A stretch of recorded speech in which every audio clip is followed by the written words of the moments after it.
Welcome to the Deep Dive by 5W Media. Today we're stepping up to the plate, taking a closer look at the College World Series.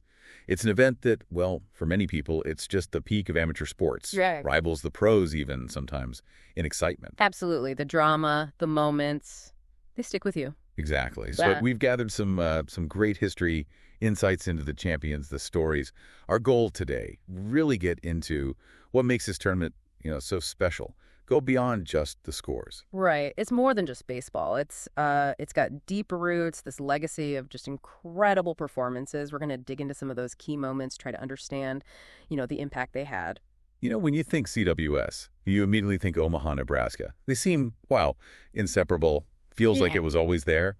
But that wasn't the actual start, was it? No, that's right. Omaha's definitely the iconic home now, but moved around a bit early on. Kalamazoo, Michigan actually had the first two, 47 and It's 48. Kalamazoo. Yeah.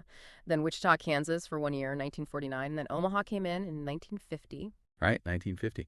And that first place in Omaha, Johnny Rosenblatt Stadium. That name holds a lot of weight in college baseball, doesn't it? Oh, absolutely. Rosenblatt. I mean, that was a stage for 60 years of CWS history. It just had this charm, Saw Yeah. so many legends, unbelievable moments on that field. 60 years, wow. Yeah. So when they moved to TD Ameritrade Park, Omaha in 2011, it made sense, modernize things. But Rosenblatt, its legacy as that original Omaha home, that's cemented. And Omaha's sticking around as host for a while longer too, right? Yep. The current deal runs through 2035. So that connection, it's really solid. Okay, so 1950, Omaha's the new home. Mhm. And right away, history was made, not just the location, but on the field too. Absolutely. That very first CWS in Omaha in 1950, Texas did something pretty big. They became the first team ever to win back-to-back championships, beat Washington State in the final. First repeat champs, Yeah. that sets a tone. It really does. Kind of showed the level of sustained excellence needed, at that top tier of college baseball. And didn't that same Texas team that year have a pitcher do something legendary, something we still talk about? Yes, exactly. Jim Erler threw the very first no-hitter in College World Series history. The first one ever in Omaha's first year. Yep. Against Tufts University. Just totally dominant. Won 7U, struck out 14 guys. 14 strikeouts and a no-hitter. Incredible. It really is. And think about this. Only one other pitcher has thrown a no-hitter in the CWS since then. Only one. Who was that? Jim Wixon for Oklahoma State back in 1960. Yeah. So yeah, Erler's performance was and remains incredibly rare. Really shows how tough it is on that stage. So Texas, clearly an early powerhouse. Their overall CWS record must be pretty stacked then. Oh, without a doubt. They've got 6 national championships. That ties them with LSU for second most ever. Tied for second. Who's first? USC, University of Southern California, they have 12 titles. 12. Okay. That's dominant. But 6 is still huge. Absolutely. Shows incredible consistency and program strength over decades for Texas. Okay, let's jump ahead a bit. Our notes mentioned 1992 as being kind of unusual. What was going on that year? Yeah, 1992. It stands out because it was the last time, believe it or not, that no team from the SEC, the Southeastern Conference, made it to Omaha. No SEC teams. Mm-hmm. That feels impossible now, given how strong they are in baseball. Exactly. It seems like a historical blip now, right? Mm-hmm. But it really highlights how the balance of power in college baseball can shift over the years. So with no SEC teams there, did that open the door for someone unexpected? It did, actually. Pepperdine University, they won their first and still their only national championship in 92. Pepperdine. Okay. Who'd they beat? They faced Cal State Fullerton in the final. Fullerton already had 2 titles. They were kind of the favorites. Right. But Pepperdine showed amazing grit, beat a tough Texas team in the semis, then squeezed past Fullerton 3-2 in the championship. Just a great example of, the CWS producing unexpected winners. We touched on Jim Erler's no-hitter, Mm-hmm. and you mentioned only one other. Pitching seems to deliver some of the most memorable CWS moments. Oh, absolutely. Dominant pitching is often the key. Beyond the no-hitters, which are super rare, you have other just incredible performances, like Steve Arlen for Ohio State in 1965. Pitched a semifinal game. Yeah. 15 innings, a 1-0 shutout against Washington State. Yeah. And get this, he struck out 20 batters. 20 strikeouts in 15 innings. Yeah. In a 1-0 game. That's insane stamina. Truly exceptional. Just refused to lose. And sometimes it's players you wouldn't expect on the mound, right? Like Dave Winfield, famous MLB slugger. That's a fantastic bit of CWS trivia. Yes, Dave Winfield, Hall of Fame outfielder, right? Yeah.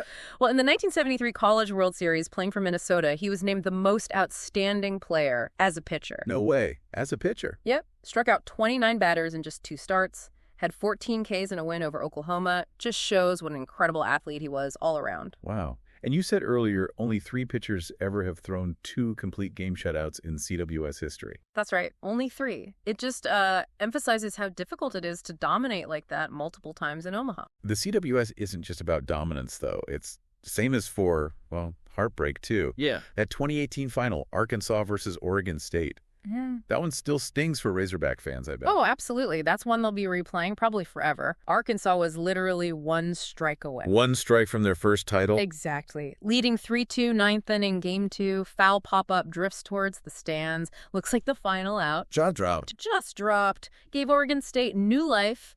They rallied, scored 3 runs, won the game, and then won game 3. Snatched the title right away. Agonizing. Ouch. That's rough. But sometimes the drama works the other way. Like the last game ever at Rosenblatt Stadium in 2010. South Carolina got a storybook ending there. They really did. South Carolina versus UCLA in the championship series. Game 2, they're trailing, managed to tie it late, goes to extras. Okay. Bottom of the 11th, Whit Merrifield steps up. He's had a nice MLB career since then. Yeah, know the name. He hits a walk-off single, RBI single, wins the game 2-1, wins South Carolina their first national title. A perfect, dramatic end to the Rosenblatt era. Couldn't write it better. And then they didn't stop there, did they? They proved it wasn't a fluke. Nope. Followed it right up. The very next year, 2011, was the first CWS in the new stadium, TD Ameritrade Park, and South Carolina went back-to-back. Swept Florida in the finals. Wow. First champs in the new park and repeat champs. That's impressive. Very impressive. And interestingly, they're actually the last team to win back-to-back titles. Just shows how hard it is to stay on top year after year. We always root for an underdog, and the CWS seems to deliver those too. Coastal Carolina in 2016, that was something else. Oh, Coastal's run in 2016 was incredible. It was their first time ever making it to Omaha. First time. Yep. And they had this brutal path just to get to the finals, had to win 6 elimination games through the regionals, super regionals, and in Omaha itself. Then they face Arizona in the finals, goes the full 3 games, and Coastal wins the last 2, both by just 1 run. Nail-hitters. Totally. Just a classic Cinderella story. But if you're talking ultimate CWS underdogs, Fresno State in 2008 has to be the conversation starter, right? That journey was just wild. Oh, Fresno State '08 is the gold standard for underdog runs. They came into their regional tournament as a number 4 seed, lowest seed possible. Number 4 seed. Did they even have a winning record? Barely. They actually had a losing record at one point late in the season. Had to win their conference tournament just to get an NCAA bid. Okay, so they barely squeaked in. Exactly. And then they just caught fire, started knocking off top teams, beat schools like Arizona State, North Carolina, beat UNC twice in Omaha, actually, then won the championship series against Georgia. They're still the lowest seed ever to win the whole thing. Just pure grit and defying absolutely everyone's expectations. Amazing story. And beyond the teams, you get these incredible individual moments, like John Norwood for Vanderbilt in 2014. Yeah, Norwood's homer in 14 is like the stuff of legend. This is a guy who hit only 2 home runs the entire season before they got to Omaha. Only 2 all year. Right. Then, game 3 of the championship series against Virginia, deciding game, tied up in the 8th inning, and Norwood hits a solo shot, go-ahead run, ends up being the game winner. Vanderbilt wins its first national title. Talk about stepping up in the biggest moment possible. Clutch. Unbelievable. And then there's Warren Morris for LSU in 96, that walk-off homer. Everyone knows that highlight. Oh, the Warren Morris homer, iconic. He was playing hurt, too. Had Right. bad wrist injury, broken bone, I think. Playing with a broken bone. Yeah, hampered him all season. And just like Norwood, he hadn't hit a home run all year. Seriously. None all year. None. Then, bottom of the 9th, championship game against Miami. LSU was down by 1 run, 2 outs. Morris hits a 2-run walk-off bomb, wins it 9-8. LSU gets their 3rd title. Just pure pandemonium, unforgettable. Goosebumps just thinking about it. And sometimes not just one moment, but a whole game of brilliance. Wes Rachels for USC in that crazy 98 final. Ah, yes, the 98 final. That game was nuts. Just an offensive explosion. USC beat Arizona State 21-14. 21-14. Yep. And Wes Rachels was just on another planet for USC. Went 5 for 7 at the plate. Drove in 7 runs. 7 RBIs in the championship game. 7 RBIs. Wow. That game, and that whole era really, got a nickname, didn't it?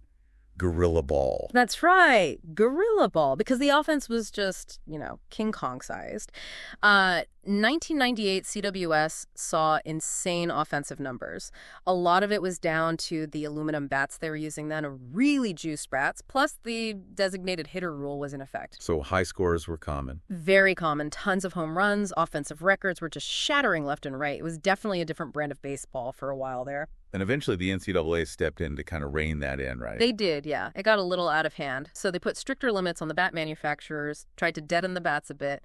And also, before the 2002 series, they actually moved the fences back at Rosenblatt Stadium, made it harder to hit home runs, tried to bring pitching and defense back into balance. Makes sense. You need that balance. Now, with all this intensity, games must go long sometimes, right? Extra innings seem inevitable.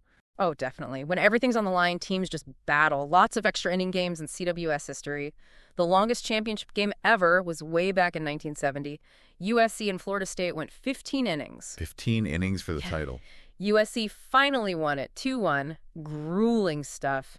And we mentioned that Ohio State-Washington State semifinal in 65. That also went 15 innings. Epic battle. So much drama. But on the flip side, there are some really strong programs that have been to Omaha many, many times, but haven't quite sealed the deal, right? Florida State comes to mind. Yeah, that's a tough part of CWS history for some fan bases. Florida State. It's almost unbelievable. They've been to Omaha 23 times. 23 appearances. And never won the championship. Just incredible consistency to get there, but heartbreaking to fall short every time. Anyone else like that? Clemson is another one. 18 appearances, no titles. And we already talked about Arkansas, 10 trips, no title yet, including that brutal 2018 finish. It just proves how incredibly hard it is to actually win the whole thing.